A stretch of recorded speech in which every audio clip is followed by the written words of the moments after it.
Laura. Welcome back to Wellness Wednesday, and today I'm going to share with you a quick and easy DIY tutorial on how to make homemade elderberry syrup. Now, we love elderberry syrup. I swear by it in keeping myself and my children healthy throughout the school year especially. It is back to school here, and back to school means back to germs and confined areas with lots of people. So we tend to start our elderberry syrup as a preventative a few weeks before school starts and continue to take it daily throughout the school year into the spring and summer. And then we kind of give it a break in the summer. You can also choose to take it year-round. This is just what works for us. Now, there's lots of different elderberry syrup recipes out there on the web. I choose to use one from Healthy Home Economist, and it's because it's super easy. It's only going to require 3 ingredients: filtered water, dried elderberries, and I use organic from Fancier that I get off of Amazon, which I will link in the description box below. And then the third ingredient is a raw local honey. I get mine from my farmer's market here locally, and if you can get a local raw honey, it's gonna be best because it will give you even more benefit in allergy relief and inflammation. Now, why elderberry syrup? Because elderberry syrup has been used for centuries as preventative maintenance and as a treatment for various things. It has been clinically proven in scientific studies to help lessen and reduce the impact of a cold and flu virus, and also as a preventative for those viruses. It's also been shown to have anti-inflammatory properties, antibacterial properties.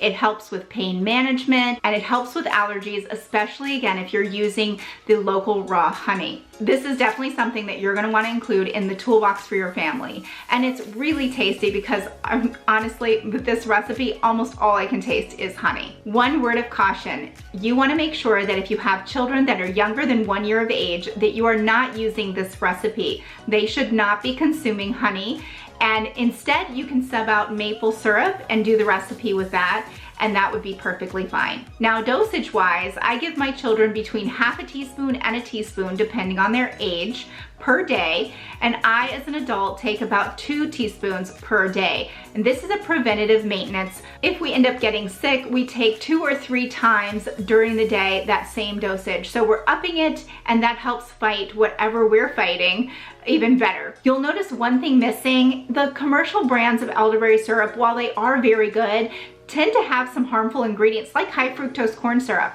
So if you are using an over-the-counter available brand in your store, you want to make sure that you're checking the ingredients. This is one of the reasons why I love making my own, because I know exactly what's going in it. And another reason I love making my own is because it is so much cheaper. I'm going to link to everything down in the description box, and you'll be able to do the same thing. It only takes a few minutes. So let's dive in and I'll show you how to do it. So the recipe that I make is very simple. I use the recipe from healthyhomeeconomist.com, and I have adjusted it so that it's the perfect volume for 1 ball glass jar of a pint size. I'm going to start with 2 cups of filtered water, 1 cup of honey, and 1 cup of dried elderberries.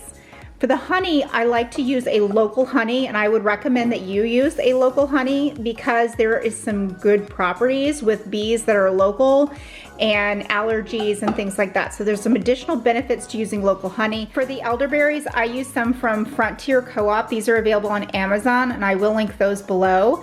And these are organic, and 1 bag of these makes a lot of elderberry syrup, so you won't have to buy too much. It really lasts a long time. I'm not sure how many I get out of this, but probably 7 or 8 batches of elderberry. Then you're also going to need a couple tools. You'll need a 1 pint jar from Ball. I use this Blossom lid. It's an oil lid, I believe, and I will also link that in the comments down below. You can get that on Amazon. You're going to need a small saucepan. You're going to need some sort of larger strainer, and I use it in a bowl so that I can catch the liquid below. And then I do a final strain with a small mesh strainer that's a little bit more fine. So the first step in this process is to go ahead and put your water and your dried elderberries and let them boil. So let's go ahead and do that. Okay, I have the the water in the pot, and I'm gonna go ahead and just add the 1 cup of dried elderberries. Again, this volume is just slightly adjusted so that they fit inside the 1 ball jar.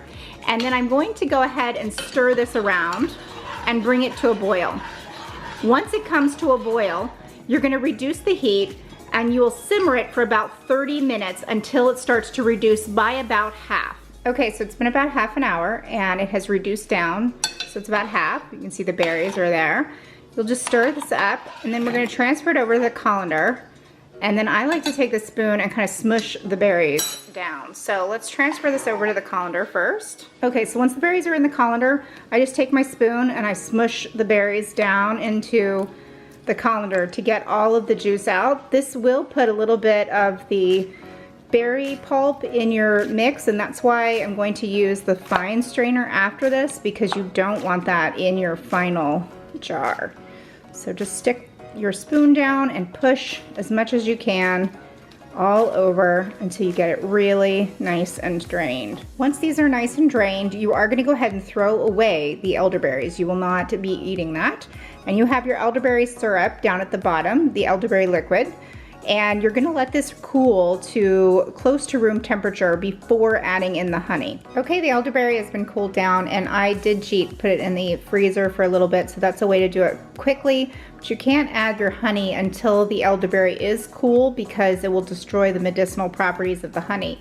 So you wanna wait until it is easy to touch and it's not too hot. So I have the raw elderberry liquid here, and I'm just gonna put it through 1 more strain in a fine mesh strainer, and this is to get out any of the little bits that were still left behind when I was smushing the berries with my spoon. And you'll be able to see there's a little bit left, and I just don't want that in my syrup. So 1 final strain there, and I pour it directly into the ball jar, and then I'm gonna add my 1 cup of raw honey.